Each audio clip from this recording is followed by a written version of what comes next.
નમસ્કાર, ડૉક્ટર બીના ત્રિવેદી, આયુર્વેદ કન્સલ્ટન્ટ, પોરબંદર. હમણાં આપણે વાયુ વિશે જોઈએ છીએ કે વાયુના કેટલા પ્રકાર. તો આપણે પહેલાં પ્રાણવાયુ વિશે જોયું. હવે જોઈએ ઉદાન વાયુ. ઉદાન વાયુ છે એ ખાસ કરીને છાતીમાં રહે છે અને નાક, ગળામાં ને ઘૂંટીમાં ફરે છે. પણ ઉદાન વાયુ શું કામ કરે છે?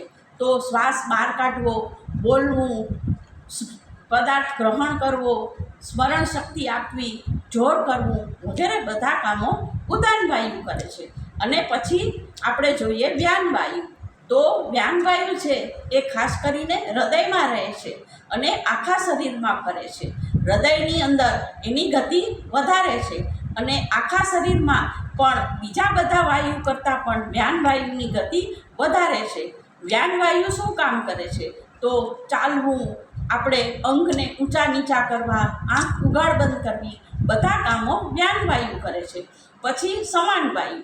તો સમાન વાયુ છે એ ખાસ કરીને જઠરાગ્નિની બાજુમાં રહે છે અને જઠર, નાના મોટા આંતરડા બધી જગ્યાએ ફરે છે અને એ અન્નનો કબજો લઈ લે છે અને અન્નને પચાવે છે અને અન્નરસને મળમૂત્રથી જુદો પાડે છે.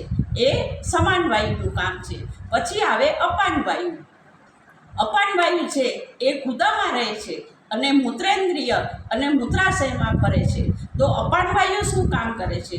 તો અપાન વાયુ છે એ મળ, મૂત્ર, ગર્ભ, વીર્ય અને આર્તવને બહાર કાઢે છે.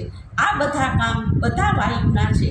આ બધા વાયુ વિશે આપણે જાણ્યું. હવે પછી આપણે પિત્ત વિશે જાણશું. વધારે માહિતી માટે મારા વિડીયોને સબસ્ક્રાઈબ કરો અને લાઈક કરો.